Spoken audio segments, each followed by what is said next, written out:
கர்த்தரும் இரட்சகருமாகிய இயேசு கிறிஸ்துவின் நாமத்தினால எல்லா பிரேயர் டைம் ஃபேமிலி மெம்பர்ஸுக்கும் அன்பின் வாழ்த்துக்கள்.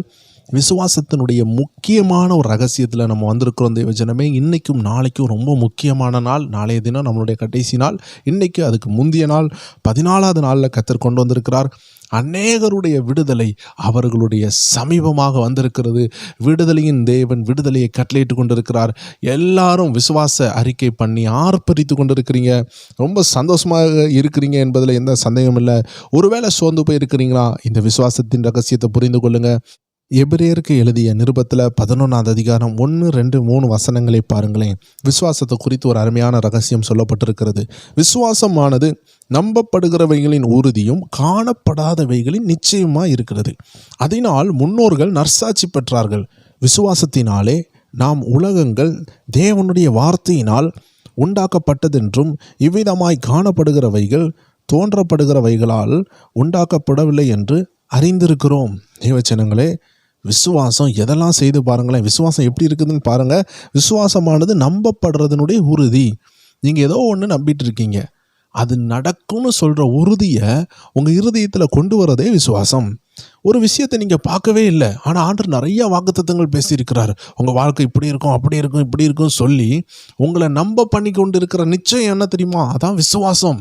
என்னுடைய வாழ்க்கையில் நான் அனுபவ சாட்சி சொல்லணும்னா, நான் ஆண்டுடைய பாதையில் நடத்தப்படும் பொழுது வனாந்தரமான பாதை, தனிமையின் பாதை, ஒதுக்கப்பட்ட பாதை, இதெல்லாம் நடக்குமா அப்படின்னு நான் யோசித்த நாட்கள் உண்டு.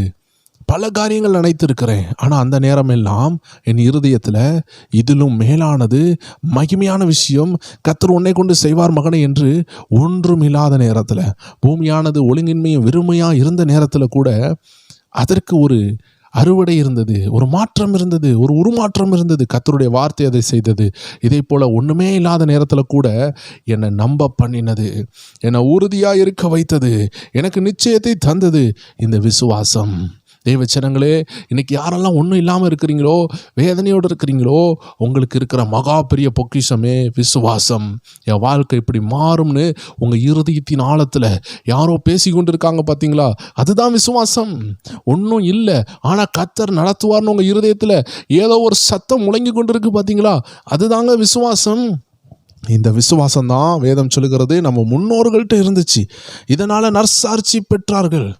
இந்த விசுவாசம் உள்ளே இருந்ததுனால தான் அவர்களை அடித்து கூட யாராலும் முடியல. அவர்கள் பயங்கரமாக இருந்தார்கள். அதனால தான் வேதம் என்ன சொல்லுகிறது? இந்த உலகமும் இந்த உலகத்தில் உள்ள எல்லாமே ஒரு பரிணாம வளர்ச்சியினால் வரவில்லை.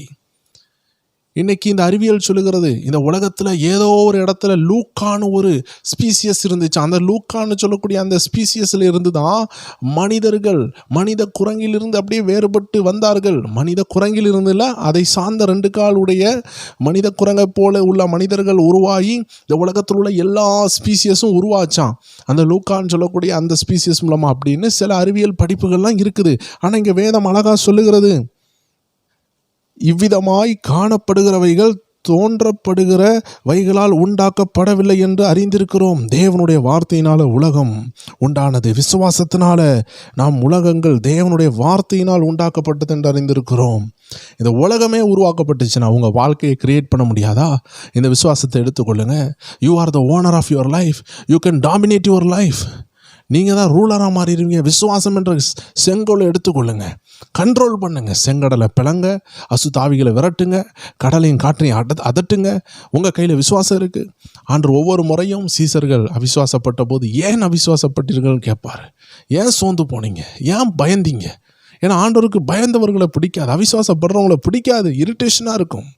தயவு செய்து அந்த தவறை நாம் செய்யாமல் நம்மளை பாதுகாக்கிற, நமக்கு விசுவாசத்தை தந்து நம்ம ஃப்யூச்சரை கனப்படுத்துகிற இந்த விசுவாசத்தை நாம் கனப்படுத்தி கொள்வோம்.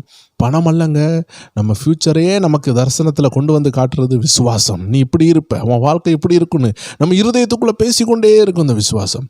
அதை நம்ம தழுவிக்கொள்வோம், அதோடு நம்ம இணைந்து கொள்வோம். நம்ம வாழ்க்கை இன்பமாக இருக்கும். எல்லாரும் கண்களை மூடலாம், ஜெபிக்கலாம். அன்பான ஆண்டவரே, இந்த அருமையான நேரத்தில் விசுவாசத்தினுடைய ஒரு பகுதியை பார்த்தோம்ப்பா, ஆழமான ஒரு பகுதியை பார்த்தோம். இந்த நாட்கள் ஆண்டவர் வெள்ளம் போல ரகசியங்களை சொல்லி கொண்டு இருக்கிறீங்க. வெள்ளம் போல மக்களுக்கு தேவையானதை கொடுத்து கொண்டு இருக்கிறீங்க. ஒவ்வொரு பேருடைய தாகம் தீர்ந்து கொண்டு இருக்கிறது. ஒவ்வொரு பேரும் விடுதலை ஆகி கொண்டிருக்கிறார்கள். ஒவ்வொருடைய வாழ்க்கையிலையும் விடுதலை உண்டாகிறதுக்காக நன்றி அப்பா. அவர்கள் சோர்வு மாறுகிறதுக்காக நன்றி. விசுவாசம் உண்டாகிறதுக்காக நன்றி. இயேசுவின் நாமத்தில் ஜெபிக்கிறோம் எங்கள் ஜீவனுள்ள நல்ல பிதாவே. ஆமேன், ஆமேன், ஆமேன். God bless you. இன்றும் 9 மணி அளவில் உங்களை சந்திக்கலாம். விசுவாச அறிக்கையின் 14வது நாளில் வல்லமையான விசுவாச அறிக்கையை பண்ண போகிறோம். தேவஜனங்கள் இணைந்து கொள்ளுங்கள். புதிதாக மக்களை இன்வைட் பண்ணுங்கள், ஷேர் பண்ணுங்கள். அநேகருக்கு அது பயன்படட்டும். God bless you.